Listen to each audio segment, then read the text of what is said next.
and hopefully we're recording. It's just you hear the click, but then it takes a while to see it. Now it's flashing, so it's like I never know if like the click goes through. But tell me a little bit about yourself, or tell the viewers. I know a lot about you, but Yeah.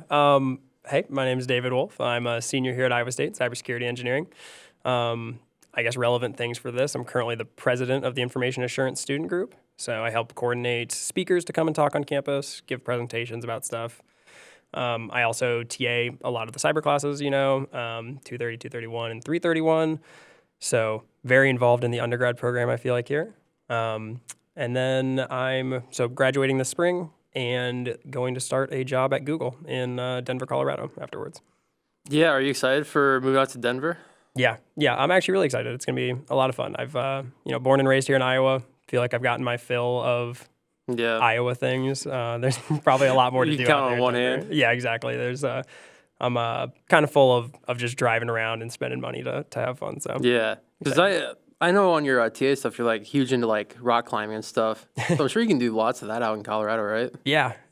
Yep. Over the summer with my internship, I met some really cool guys out there that are big into rock climbing and cybersecurity, which kind of a weird combo. I feel like pretty niche, both of those. Yeah. So excited for that. A lot of snowboarding, a lot of that stuff. Yeah. So do you like American Ninja Warrior as well? Like, do you watch that at all? I haven't watched it in a while, but I do. Yeah, I do Yeah. like gimmicky stuff like that. It's fun. Yeah. Maybe they have like some gyms like that out there if you're like big into the just not regular weightlifting. Yeah. I don't know. Yeah, I bet. No, it's it'll be cool to be somewhere where people actually want to come visit. Yeah. Concerts come through there a lot more than they do here. Stuff like that. Speaking of concerts, how many have you seen? Not many. Not many? For live concerts, I've probably seen 4 or 5. 4 or 5. Random stuff, but mostly because I've always been in the center of this void in Iowa that's like you got to go to Chicago or Minnesota or whatever. But yeah. Who do you want to see? I really wanted to go see Blink-182 because they're doing their reunion tour and they were coming through Denver. Was Travis Barker gonna be on that tour? Drummer? Think so. I don't know actually. I didn't see anything that said he wouldn't be. So, Okay. but yeah. So I was pretty stoked for that. I think tickets sold out like instantly, so I didn't really have a chance to get it. But that would have been cool. Did you hear about that Taylor Swift concert where it's like they were letting out the pre-sale tickets and like crashed the website? Yeah. That was a whole fiasco. Ticketmaster really dropped the ball. Ticketmaster's absolutely a monopoly. Yeah. A lot of investigations going into them right now, so definitely something to watch Really? going forward. Yeah. There's there was like an acquisition between Ticketmaster and Live Nation back I don't know, in the early 2000s or something. It might have been sooner than that, but either way, that merger should have never gone through. It's a huge monopoly, like very much antitrust, and so that whole thing's kind of being reevaluated, and they're looking at why every artist only sells through Ticketmaster, and Ticketmaster is able to charge whatever they want for tickets because there's no other alternative. But yeah, so what about like bands in town, or does that just link you to smaller stuff? Ticketmaster? Yeah, like smaller artists have more options, which is actually weird to think about. Yeah. But the whole reason that Ticketmaster and Live Nation had a problem merging is that Live Nation controlled a bunch of the venues, and then Ticketmaster is the source of tickets. So when they merged, Live Nation went to a bunch of its venues that it controlled, and it was like, hey, you guys can only sell tickets through Ticketmaster, and if you sell it through anybody else, we're not going to put you on the radar for these other big artists. So if you didn't play ball and you didn't sell Ticketmaster tickets, then no big artist would come through and actually come to your venue because they're all partnered with Ticketmaster and Live Nation. So yeah, they can kind of strong arm venues into forcing them to sell tickets for that. So with people becoming more aware of like monopolies and stuff, especially in like tech and online stuff, especially with like Amazon or Elon Musk overtaking Twitter for that short period of time, people are growing very anti-monopoly, I feel. Yeah. So do you think if that reacquisition or acquisition/merger would happen in today's age versus the early 2000s or whenever you said it happened, do you think that people would just be like, we're not letting that happen? I would hope so. I think it would have probably under like any other administration. I think that, I don't know if Live Nation had some weird dealings with the committee or the board that was actually reviewing that acquisition, but I think people would be more critical of it nowadays. I think there was a period of time where antitrust was really popular and it broke up a ton of really big gross monopolies, and it ended up helping American people a lot. And then we've kind of forgotten about that over time, and now we're moving back into that situation where there is a lot of vertical integration and monopolies when it comes to especially big tech, like you were saying. So Yeah. yeah, I think it would be definitely more critical nowadays. People Yeah. would be. What's your opinion on net neutrality? I haven't thought about net neutrality in a while. Oh, That was 2018. Yeah, I was gonna say that was a big 2017, thing. The tail end of like my high school or whatever was Yeah. when it actually got repealed. But I don't know. It is probably a good thing to have net neutrality. There aren't really any upsides to getting rid of it. Being allowed to treat traffic differently, it just opens up a big, gross series of problems where, how do you make sure that ISPs aren't pushing their political agendas or their Yeah. products or the things that they have investments in because they can optimize the traffic to flow better to, if they have a deal, if Mediacom has a deal with Amazon to only serve Amazon.com, and whenever you try to go to eBay or any other e-commerce site, it is just way slower. People are going to default to using Amazon, and that's a sort of subtle thing that would be really scary to see. I don't think it's had any impacts yet, which is good, but that would be a really subtle, scary thing because it's going to be influencing people's habits without them even knowing. If you just slow down the traffic just enough where it's just like, I'll close the tab and open up a new one, I'll try Amazon, see if it's faster. That's the sort of subtle thing that's hard to measure. It's hard to attribute, so it's hard to say that this ISP is doing that.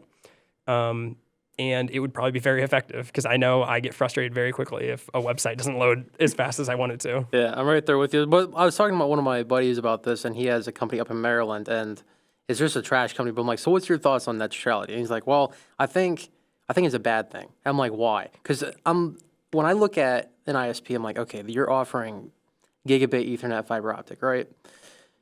But if they offer that while net neutrality is, in correlation with what they have to follow, then they have to make sure that gigabit speed is across every site they're connected to. Yeah. But he's like, okay, so what if they have different servers and stuff, and that's just that much more money they have to put into it. But also, if you can't maintain these speeds for everything, or at least the majority of things on the internet, and not favor one thing or the other, why brand yourself as that? To me, that's false advertising. So you're saying that if an ISP says they have gigabit speeds, but then only apply it to like one or two sites, I feel like that's false advertising. Yeah, that's something I hadn't thought about, but yeah, that would definitely open up a lot of weird loopholes where an ISP might be able to offer really high speeds to their one server that they run. Yep. And then on average, everything would be different. But yeah, I think the solution to that would be to still have net neutrality and just let them, average out their traffic speeds. So be like, saying you have a gig speed doesn't mean you have to have a gig speed to every single website always, because obviously. Yeah, that's only a perfect world. Yeah. So probably should just loosen the definitions that we use there and not hold ISPs to hard numbers like that. Does that ever drive you nuts though? Like where you're looking at like internet rates or like data rates across different providers, and they're like, oh yeah, we have gigabit speeds, and it's like people read that, like if people who aren't in tech or whatever, they see that like, oh that's the best, right? And then they get mad when they don't get it. It's like, I don't know if you want me. I don't know how to explain it. Yeah, I've definitely helped my fair share of family members and friends or whatever that are setting up home internet, and they're like, oh, do I need 500 meg? Do I need a gig? Do I need whatever? And I was like, honestly, for what you're like one person living in an apartment, you need like 50 megs. Like you do not need that much speed. But I do think it's kind of gross that I don't think, ISPs market gig internet to everybody, and they don't really discriminate against the fact that like most people don't have the infrastructure for it.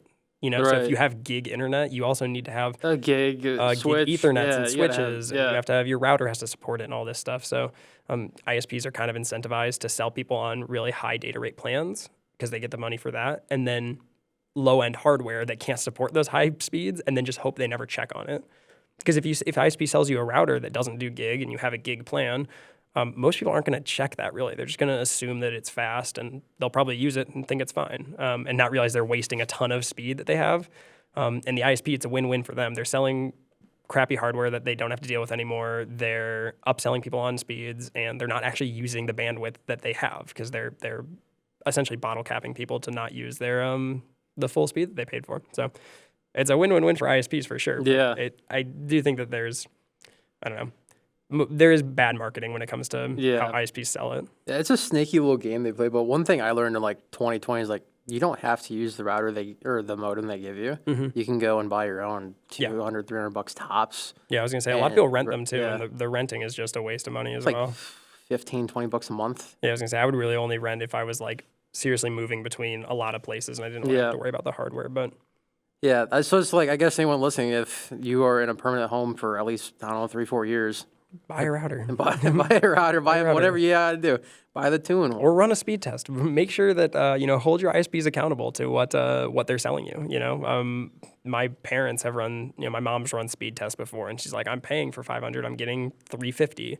And then she'll call MediaCom or whatever, and all of a sudden, boom, her speeds jump up. Problem. Yeah, I mean, yeah, but that's a problem. Like, not a lot of places have multiple ISPs to choose from. I know that's what's pretty rare. Like back where my mom's living, it's MediaCom or CenturyLink. And CenturyLink is trying to be like, oh, for $120 a month, you'll have 50 megabytes or 50 megabits worth of speed and maybe a terabit data cap per month. I'm like, that's terrible. Why would you pay that? Yeah. But the only other option is MediaCom. Yeah, exactly. So it's like, Metronet's not everywhere. No, and I love Metronet. Metronet's the best. Yeah. I've never had downtime. No problems with it. They'll sell you a public IP address for like $20 a month or whatever, $20 a year or something. I think it's pretty cheap. Is it just a single? Yeah, you just get your public IP address for your house, and then you NAT everything behind that public IP. Nice. But super nice, super useful if you want to host a server, if you want to host a web server or a Minecraft server or whatever. What kind of stuff are you hosting? I have my normal website. I have a web application that I made for like the club. Essentially, it's a vulnerable web app that has a bunch of different vulnerabilities, nice. And I made that to help people work on detecting things and then reporting them. So I need to announce a couple more things in that Discord, but I wanted people to go to that website, find all the vulnerabilities they could, write up a little report and send it to me, and I can give feedback on it and stuff, because that's a lot of what I did over the summer working. So hosting those two are the big ones right now. Occasionally I'll spin up like VMs or whatever in AWS to run payloads for rubber ducky scripts or whatever, but nothing super permanent. So speaking of your job over summer, what did you do exactly? Yeah, at Mandiant, I was part of their red team. So I did offensive security. I did web application testing, internal and external pen tests. I got to work on a red team that was like a multi-week long real like simulating what an adversary or what a real attacker would do to a company. So I got to call people up on the phone and lie to them about what I was doing, try to get them to download files I wanted them to or run things on their computer. Pretty much anything offensive security related I was working on there. That's actually really sick. Yeah, no, it was a ton of fun. It was super not stressful, but there was a lot to learn. It was a little overwhelming sometimes, but I got some great experiences and had a lot of fun doing it.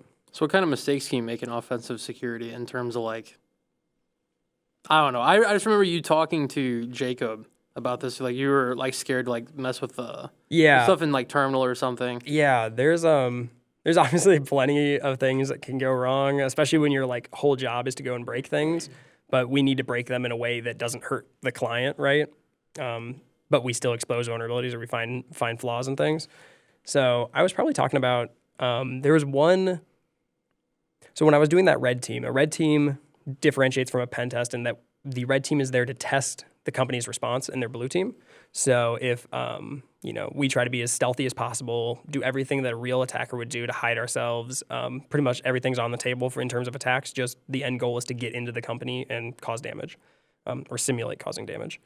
But an interesting thing about working at a really large company like Mandiant is that they have a set of public IP addresses that they own and are registered to Mandiant, and every intrusion detection system, every intrusion prevention system, anything that does anything with traffic packets, it will flag on Mandiant's IP address and be like, this is malicious traffic, essentially, because Mandiant does so much testing.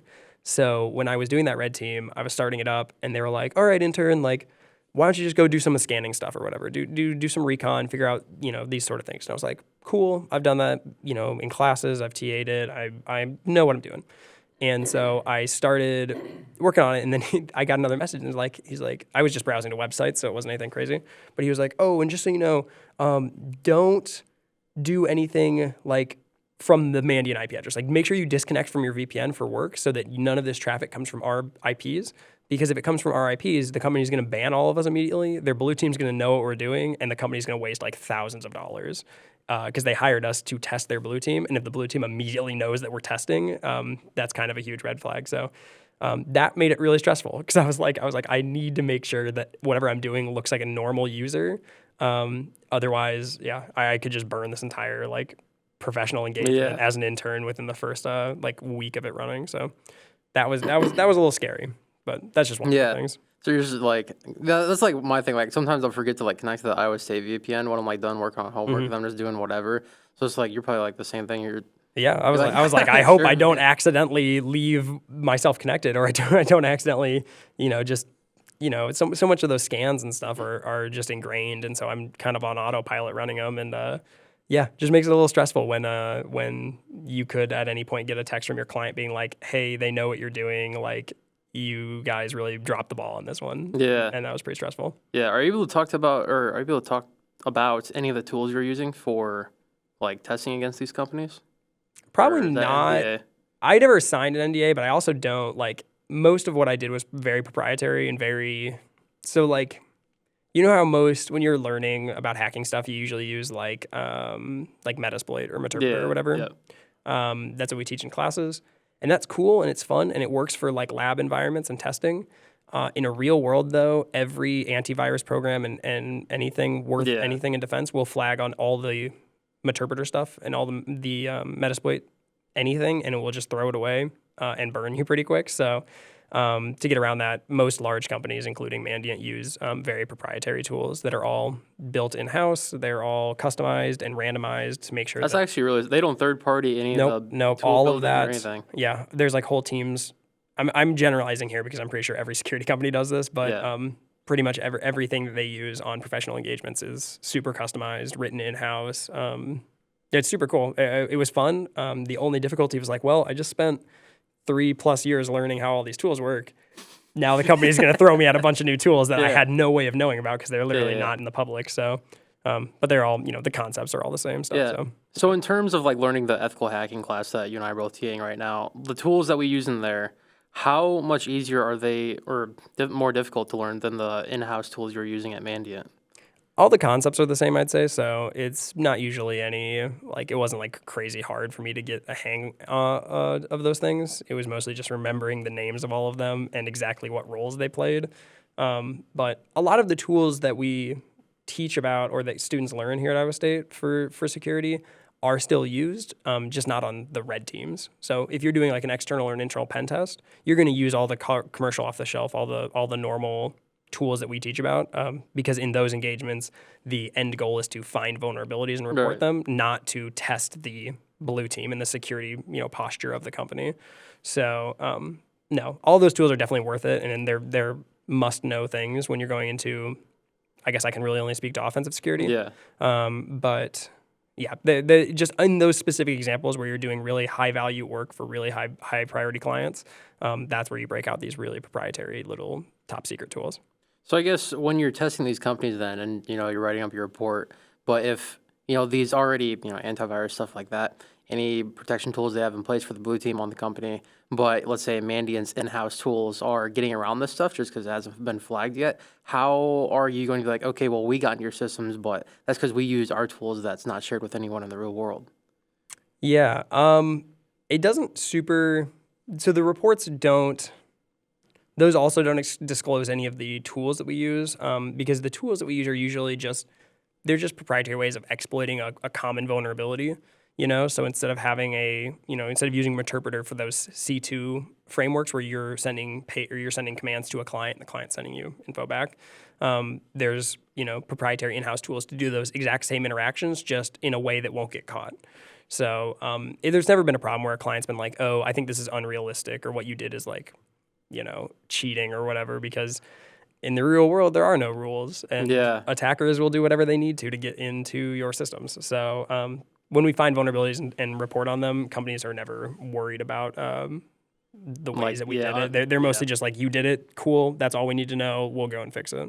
Hopefully. So being on the red team or working at like a company that you're working at, so does that more like, hey, I'm only testing, I'm not fixing? Yeah. Because if you're going to be an in-house pen tester for your own company, I feel like 9 times out of 10, you're testing and also fixing. Yeah. My team specifically was just testing. So we would just come in, we'd break everything, we'd rec shop, and then we'd put up a nice, beautiful PDF. And then the client would get that PDF at the end of the engagement, and that would just be a list of things. Of course, Mandiant being the beautifully vertically integrated company it is, we did have a team in the company that did implement all of those. So we would send them the PDF, and we'd be like, these are all of our recommendations for what you should do. If you don't want to do them, we have a team that will also do it for you.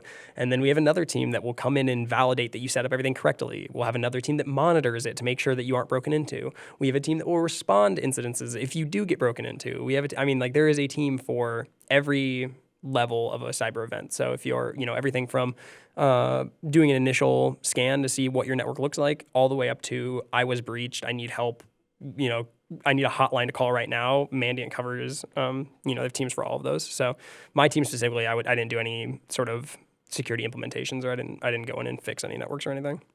Do you want to be on a team that does both, or do you just like the testing part? Right now, I'm mostly into the testing.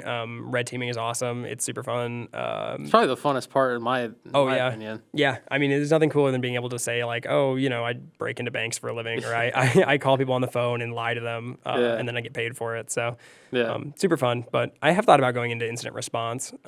Mandiant's got a really good incident response team, and that seems like a really adrenaline pumping sort of engagement where you get a call in the middle of the night and it's just like, oh, we got to go respond to a hospital that got ransomware, because if we don't fix it fast enough, like there's going to be really big issues. Isn't it scary how often that happens compared to how much it should not happen? Oh yeah. Yeah. Ransomware in general, but ransomware at hospitals specifically has been pretty prominent recently. A lot of really, really old systems that people don't know how to fix, they don't know how to maintain, and if they update it at all, everything's going to break, and none of these critical systems are going to work anymore. So, yeah, it's kind of a bad place to be if you're a hospital with really old infrastructure, because you want to update it, but to update it, you need to take things offline, and most likely you're going to have a long line to use these machines for medical procedures. You can't really just pause it and be like, oh, well, we're going to have to update it, and there'll probably be some bugs we have to fix over the next week. So this super critical scanning machine we can't use for a while. That doesn't work. So you have job security forever. Yeah, I was going to say that's what I've always been told. It's like no security, because they're never not going to need it. So I guess looking at, you're a red teamer, how often would you suggest companies run like phishing campaigns against their employees to make sure? Because I feel like, like if you're saying like, hey, you're only going to test these 4 addresses, whatever, I feel like what would be more useful for like company to spend their money on is, hey, we're going to run this phishing campaign through Mandiant on our employees, make sure they don't click on anything that they shouldn't. Definitely.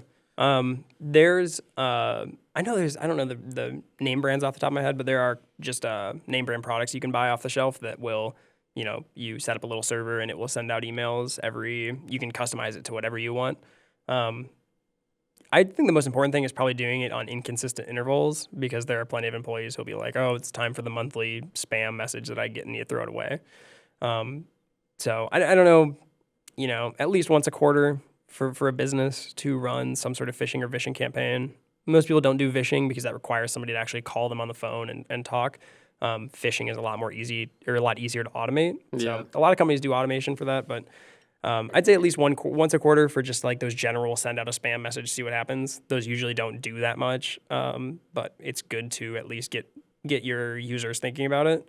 And then maybe once a year, like have an actual team come in and do a real social engineering campaign, because when you have a team behind it, when there's actually humans that are working on making these emails, they get a lot better. They get better at passing spam filters, and they get better at catching up people, catching them off guard and stuff. So, there's no magic number for it. It's the problem is always that users are lazy. They get, complacent with just throwing away the same email every year. So you got to make sure you vary up when you send them and what they look like and the context and stuff.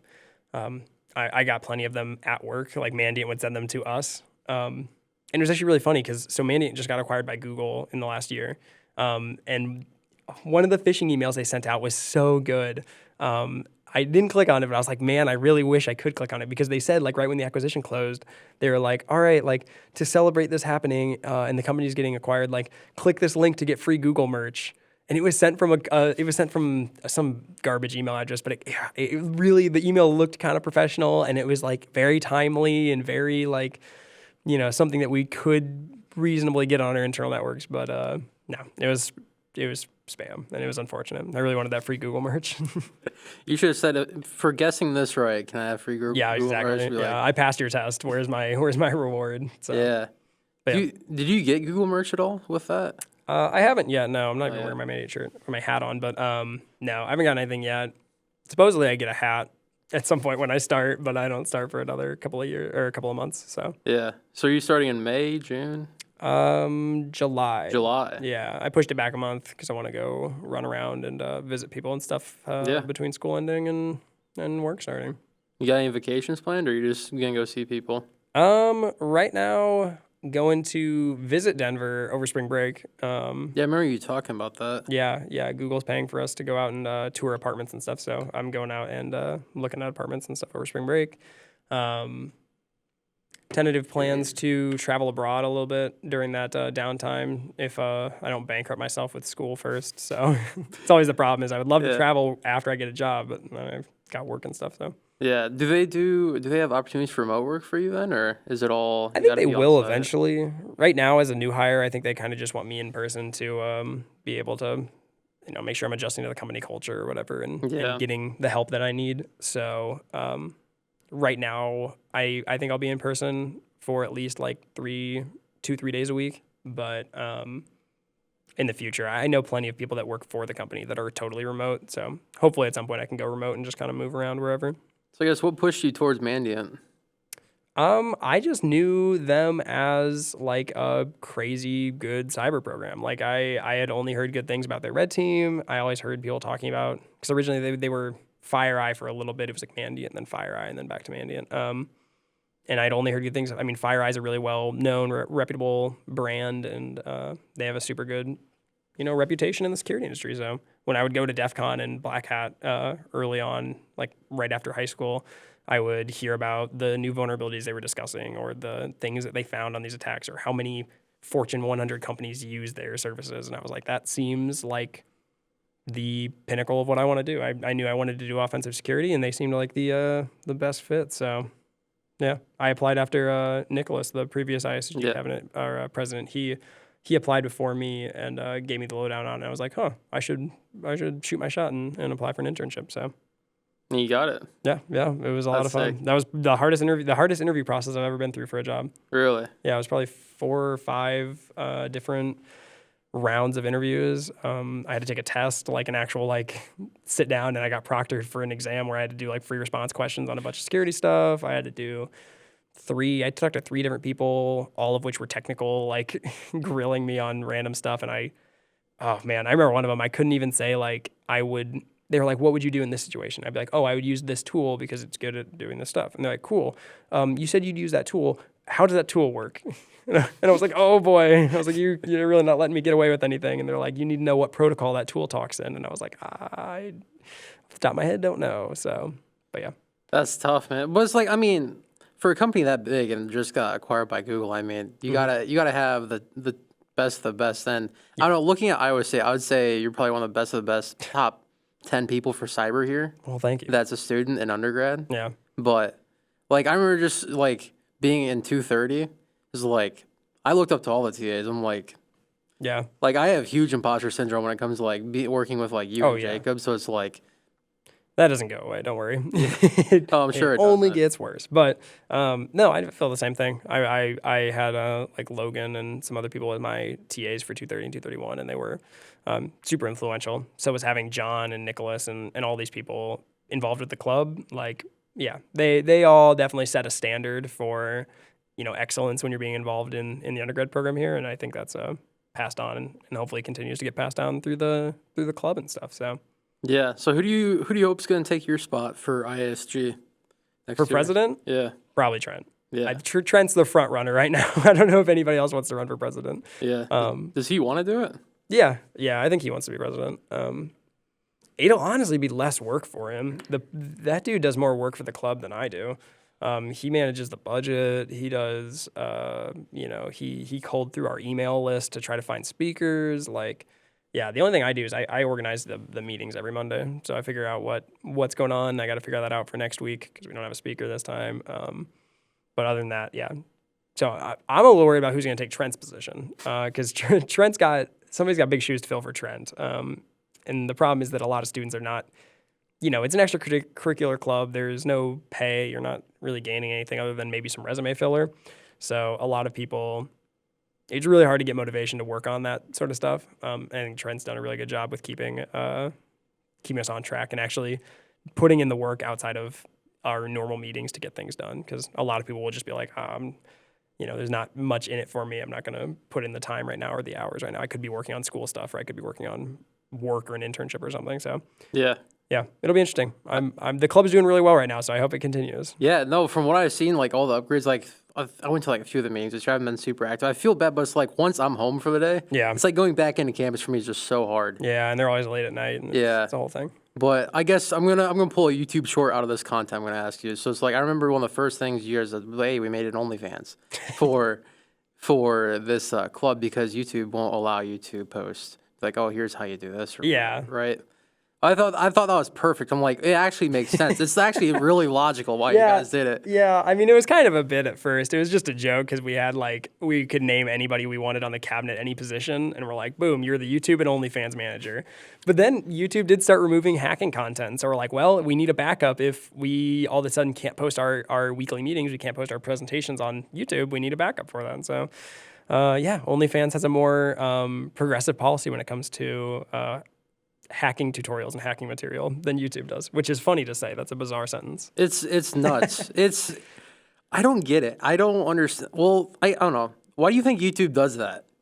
I mean, it's scary. Same thing with Flipper Zeros. Flipper Zeros have been becoming more and more popular in the mainstream right now. Those little pocket devices that can do RFID, NFC reading. They can do sub-gigahertz radios. They've got IR blast, like everything you could want. They're getting really common, and that's a little scary because, the average person now has access to something that can, they can get into any building on campus essentially because they just walk up to somebody, you scan their student ID, and you take essentially their permissions, and you can go to whatever buildings they have access to. Find an admin walking around, you scan their ID, and now you're able to get into all these sensitive buildings and rooms that you probably shouldn't be able to access. So I think YouTube is probably just, worried about the kid that learns how to do that, and then ransomware is a hospital, and that's a huge issue. And then it's the same thing with the same, they treat it. I'm not saying it's the same thing. They treat it the same way that you would bomb making tutorials on YouTube. Yeah, it's like, oh, I don't want to be. YouTube doesn't want to be the platform that allowed somebody to make a bomb and then use it for malicious purposes. YouTube does want to be the platform that shows people how to make a bomb so that they can understand thermodynamics better and have a more wound up, that sort of stuff. So hacking falls into that same weird gray area where they're, and we have to disclaim this in our club a lot when we're giving presentations or when we're doing stuff with the university officially is that we teach things that can be used maliciously, and these things can hurt real people in a lot of instances. So I think... Yeah, I think that YouTube just is trying to cover its ass, like any big company would. I don't blame that because YouTube's owned by Google, and it's like Google doesn't want to take many losses. It's like I know they had that huge incognito thing, that lawsuit. Do you remember how much that settled for? I don't think I've heard much about that. No. I just remember that it's like, oh, you have your incognito session, but they'd still collect data on the session. Yeah. So it's like it's not really incognito. Yeah, that whole thing's misleading as hell. Nobody knows what that means. People are like, use incognito mode. And you're like, why would you do that? Because from my perspective, the only thing that you should use incognito mode is when you're too lazy to clear your browsing history. Because that's the only thing incognito mode is. It just doesn't locally store where you've been to every website. It's still sending data to servers. It still has to go and send your your user agent strings and all of this information about your client and your browser and stuff. It has to send that somewhere. So it's not like you're not getting tracked in incognito mode. Yeah, it's just a quality of life thing for people who don't want to manually go in and burn all their history, their search history. Yeah, people always tell me oh, they're not gonna find me on the internet because using incognito mode. I'm like, yeah, it's always that's always hard to explain to people. Yeah. How would do you have a good way to explain it to people, for anyone listening to this podcast? I mean, it's not if you just think about it incognito mode, like you're still browsing the internet, which means data from your device is getting sent to servers.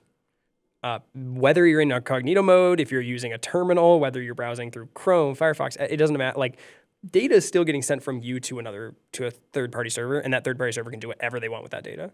Yeah. So even if it's not the browser that's collecting data on you specifically, like even if you found a browser that's like when you're in incognito mode, nothing we don't save anything about you. It's like your browsing session never happened for the browser. They can't make that claim for whatever site you're visiting. So there's just no, if you just think about it in the sense that your data is still getting sent to a third-party server, that's pretty obvious that no incognito mode is going to do anything about that because it's not like it's going to fundamentally change how you're browsing the internet. Yeah, that is true. So it's like, I guess the best way you can be secure is like using a Tor browser. Or I guess if you don't want to go that far, I mean, if you want DuckDuckGo or something. Yeah, DuckDuckGo VPN. There's plenty of like little things you can do, but you always got to ask yourself like why, how far am I willing to go with this? Because like if you have an insane setup just so you won't get tracked, what are you doing? Yeah, and it's bad because like I think privacy is a fundamental human right, and I think that we have a right to do things that aren't constantly tracked and monitored. And I think the internet is an extension. Like, people would say that about the physical world without a hesitation. They'd be like, yeah, I should be able to go to my friend's house without everybody knowing I went to my friend's house. Like that's a fundamental right of us being private. But people have weird hesitations about it when it comes to the internet, and I think the internet should just be an extension of that. It's like I have a fundamental right to not be constantly monitored and tracked when I'm perusing the internet. Like that just doesn't need to happen. So I don't like to say that people I lost my train of thought. I don't like to say that people, should not take security seriously, because like if you say like you have a huge setup that takes a bunch of steps to make sure you don't get tracked, you must be doing something evil. That's kind of a gross sentence. I don't like that because people have a right to be secure, whether they it doesn't really matter what they're doing. They have that right. But using a VPN isn't a good solution all the time because like if you ever forget to turn your VPN on and you browse somewhere accidentally, like that leaks all that information that you've been trying to prevent. So it only takes like one issue for it to all fall down. So I don't know. VPNs are a whole mess of an issue. Their advertising is super pervasive and misleading, I'd say. I think a lot of people think VPNs do things that they don't. It depends on the VPN you use. Like I use NordVPN. They have a kill switch in place where it's like if you're not connected to it, they'll just block any traffic coming from your device to the internet. So that way you're forced to go through the VPN. Yeah. So I'm like, that's pretty sick. But then also, I don't know. It's like, that can kind of just be a pain in the butt. It's like, well, what if you lose connection from a server? You're like watching a video or something, and next thing you know, you're in a big buffer loop. And you're like, nice, now I gotta reset everything back up. So it's like, to me, it's not the fact that it's like I don't care to be like seeing there, but it's like Firefox had this tool where you could see all the trackers and it'd just be this big spider web of things where you could see all the trackers from all the different sites tracking. And it's like just because you clicked on ESPN or whatever. It's like, boom, you have like 50 things that are looking. You're just like, well, just because I invited Jim over doesn't mean I want 50 of his friends to come over. It's like, it's pretty nuts. Gross. Yeah, it's scary. There's a lot of things, the average web users don't care about. They shouldn't have to worry about that sort of stuff. So, there's a lot of gross marketing and misinformation, I'd say, around security products, what they do, how they actually help you and stuff like that. Like a lot of people think that you like... Like I've had conversations with family members or whatever where it's like, oh, well, if I got this IP address or whatever, like, can I figure out where that person lives? And it's like, no. You can get like maybe a rough idea of like the state they're in, but even that. Because all that IP is just the server they're going through on their ISP, right? Yeah. Unless for some reason their desktop has a public IP address, which never would happen. You're always going through at least one or two NATs through an ISP. So, by the time you get to the actual public IP address that you're browsing with, it could be, other side of the world essentially. So, no, I always think that's interesting, just how many misconceptions there are, and that comes from, popular media, TVs, movies, hacker shows, stuff like that. That all contributes to people thinking, more information's out there than it is, or less information in the case of VPNs and stuff. So I guess in terms of privacy, how do you feel about smart home technology? Like I got smart home stuff. I use I have a couple Google Homes that I got for free at some point from something. Everything else mostly I do in house. Like I have Raspberry Pis that run a couple of like smart switches and stuff, but I don't know. It's fine. The NSA just put out their recommendations for securing a home network, which was kind of interesting to read. But one of them was to limit. It just said limit sensitive conversations around home assistants. So like, don't discuss really like worrying stuff in there. But I don't know. I don't use the home assistant feature, so I have my mics muted, as much as you. There's a switch on them that mutes it, and whether you trust that or not, I don't know. I trust it as far as I can. I assume researchers have done deep dives into that software to make sure it actually does stop recording when you do that. But I keep the mics muted all the time on them, and I just use them for speakers because I kind of like having them paired up together in a group, and they sound good around the house. So yeah. But yeah, that's pretty sick. It's worrying because a lot of people expect, I feel like security-focused people, they expect us to be like, oh, home assistant technology is disgusting. It's the worst thing in the world. But like, it's so convenient. Like, I love being able to, if I need to, ask Google and be like, hey, like, what's the weather like today? Or like, what should I be dressing for? Like, that's super convenient while I'm just getting ready. I can just yell it across the room if I've got the mics unmuted. So like, just because I like security and I'm into security doesn't mean I'm gonna like give up all these creature comforts of a modern society because it's worrying or my data's out there. Like I said, when we were talking before the show, like a lot of people don't have the option to have privacy anymore because we start getting social media at such young ages. I have family members that have kids and they've made Instagram accounts for those kids and the kids can't read yet. I was like, well, what the heck? I was like, why? Because they like collecting baby pictures and then I think they hand it off to the kid at some point. Use the iCloud or something. I don't know, dude. It's weird. It's weird, and I don't think it's a pretty big trend. I think a lot of people do that, and like those kids are going to grow up, and they're not going to really, like our parents and people before us, generations before us, had an option for what they shared. But nowadays, like your kid could not have an Instagram, sure, but how many social situations are they going to be ostracized from because they don't participate in any social media stuff? So kids don't really have that option anymore to be secure, private, and I think that's going to change how security professionals in the future view privacy. Like, we kind of all just kind of given it up by now. And we just live with the repercussions of that, which are a lot of cool creature comforts and some creepy stuff, like really, really targeted ads and things like that. How do you feel about data mining? I mean, like the practice of it is like important.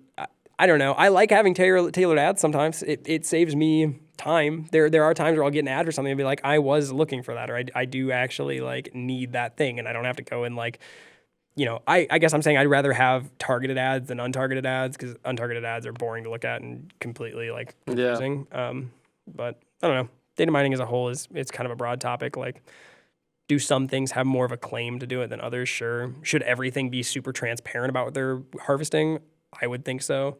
I think Obsidian note-taking app lets you, if you send usage statistics to them, which you don't have to, but if you do, it will show you the JSON file that it sends, and it's like, this is exactly the data that we collect. If you don't want any of it, like just tell us and we won't collect it. But that level of transparency would be, ideal in a lot of situations where we can just see exactly what data is being sent. Or heaven forbid, the users get compensated for the data that they're selling because like companies are gathering this data and then selling it off. Why aren't those end users seeing any kickback from those sale of their own data? Yeah, not to get too political or anything because I don't like talking politics on podcasts too much, but back in the 2020 election, that was one reason why I really liked Andrew Yang because he's like, it's over $1 trillion industry, yet the users are getting absolutely nothing out of it. Yeah, it's a pretty cool idea. I think it's pretty hard to implement and even harder to enforce to ensure that like companies are being transparent about how much money they're getting, and it's all kind of you get into more money laundering and stuff like that. And on top of that, like if you get into compensating users for their data, it's just another way to tie that data back to them. So at least in theory, companies could collect all of this massive data, anonymize it so they take away your specific info, and then sell it to marketers and be like, here, on average, these demographics are doing these things, and that helps marketers like sell stuff better. But they would anonymize it from you. If they need to compensate users for the sale of their data, that's probably going to be another, they're probably going to keep usernames or names or emails attached to that data so that they can track where it's going so that they can make sure people are getting compensated correctly. So I think that would be a huge, a bit of a rabbit hole to go down where people are just going to be having to get more and more attached to their data online. Because it's like every company, even brick and mortar stores doing, when you sign up for your rewards card, whatever. See, that's the thing. It's like you get rewards, but they're also collecting Yeah. all your data. I mean, they have your phone number, your address, your email, everything. Oh, yeah. Yep. Every company's got a rewards card. Every company's got a rewards program, but that's how they get you, you know? Like, I've had this conversation in a couple different classes now, but it's so hard to get people to care about their own data. Like, Yeah. because there's no downsides to them, you know? Like, TikTok's a hot topic for privacy right Yeah. now. A lot of people talking about banning it or putting laws in place or something, which is kind of weird. But that data, like, I've had conversations with family members that use TikTok a ton, and it's like, oh, like, are you uncomfortable with how much data they collect on you guys and the fact that it goes directly to the Chinese government? And they're like, no, because if the Chinese government wants to know what cat video I'm laughing at on TikTok, like, I don't really care. And it's like, But it's spread throughout more of your phone and other applications, isn't it? I don't know if TikTok used to do this really creepy thing where it would every time you copied something onto your clipboard, it would like send what you copied to TikTok. That was super weird. It was essentially reading the clipboard of every user like constantly on iPhones. So that was really weird. And I think Apple introduced a feature that shows when an app copies from a clipboard or reads the clipboard. So there's a little notification. So TikTok had to stop doing that. But I think the bigger issue is the overwhelming control or like the subtle control that TikTok's algorithm has over people. Because it's a really, really powerful, well-engineered algorithm. So like it's phenomenal at recommending content to groups of people, and it can find content of similar themes and I guess like it could find the pros of a debate. If there's a debate between some topic and there's a pro and a con side, it can find all the pro data and it can serve it to people who are already kind of on that pro side of it. And the same thing with con. It can find con data and it serves it to people who are already kind of leaning towards that con side of the debate because, you know, they're more likely to interact with it. And that's good for metrics and that gets more ad revenue for TikTok. And so TikTok's incentivized to get people to show them media that they already agree with. That entrenches, you know, deeper and deeper, like more polarizing beliefs and things. It pushes people to extremes. But also TikTok could use that algorithm. They could maliciously sway. They could, you know, kind of weight an argument to one side.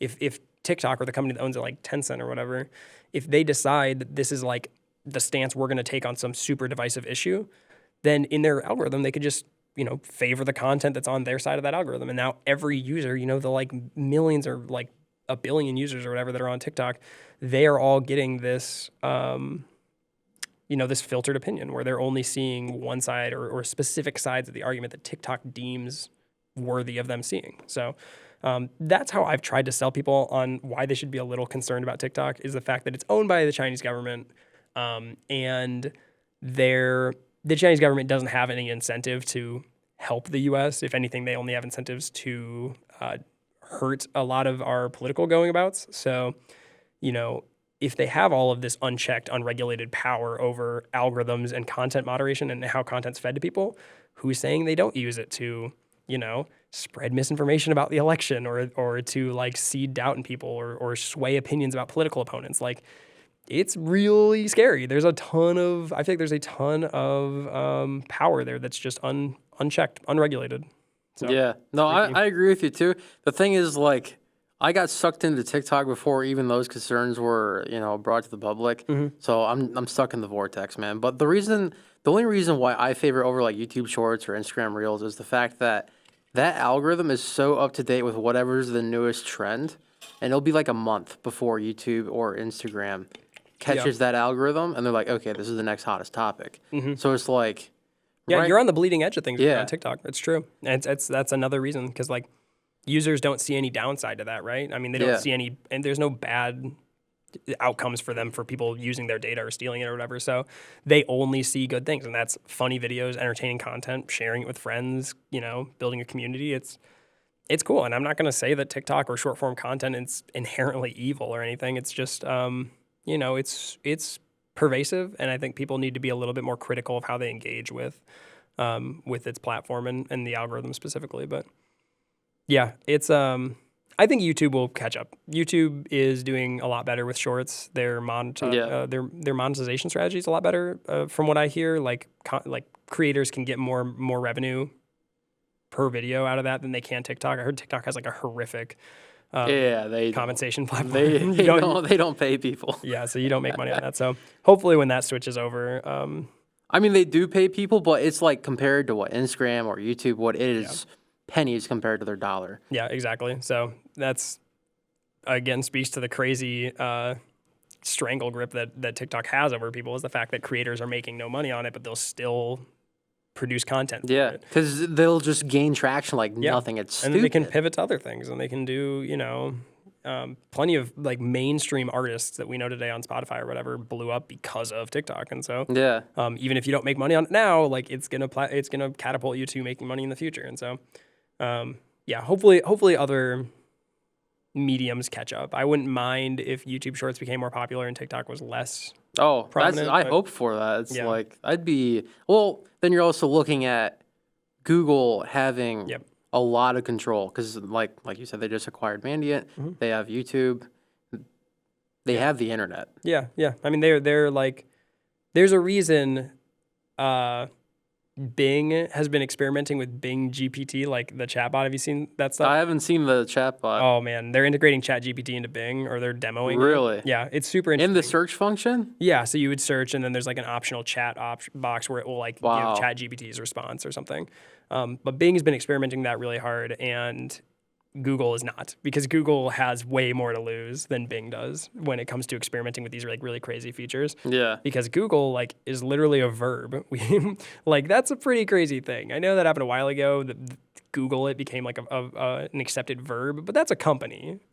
That's a private company that's now part of our lexicon, like in dictionaries, which is nuts insane. to think about. Yeah. Yeah, it's just weird to think about that. So Google it. yeah, exactly. Everybody knows that. Even if you're not using Google, like I use DuckDuckGo all the time. Yeah. I still say Google it. But it doesn't fly off. It doesn't fly off your tongue like Google it does. So, yeah, and it's hard because no matter where this ends up, no matter who ends up being the short form king or producing the best content or whatever, having the largest audience, like there's probably going to be a weirdly large concentration of power or at least influence over that. And so, I would just rather, if that has to happen, I'd rather it be an American company, or at least a company that has a larger stake in the future of America, versus foreign governments don't necessarily need America to survive the same way that an American company like Google would have to. Yeah. So I guess wrapping up here with 5 minutes left, we have this room reserved for. Is there any last statements you want to get out there? Any motivation, words of advice?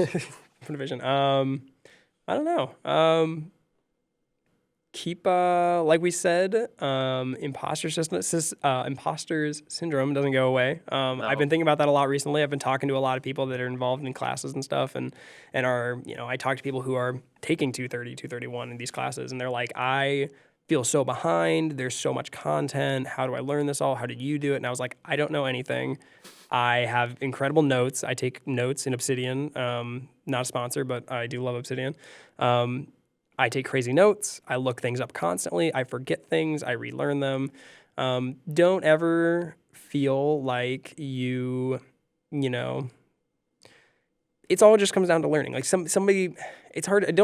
I never look at people as being like way smarter or way dumber than other people. It's just what they've chosen to allocate their time doing, right? So that's true. I don't know anything right now about AI or machine learning or anything, but if I wanted to, I could dedicate a bunch of time and learn that stuff. And so I feel like that's the best way to attack a lot of problems, especially in security, because security is so broad. There's so many different topics, so many different careers you can go into.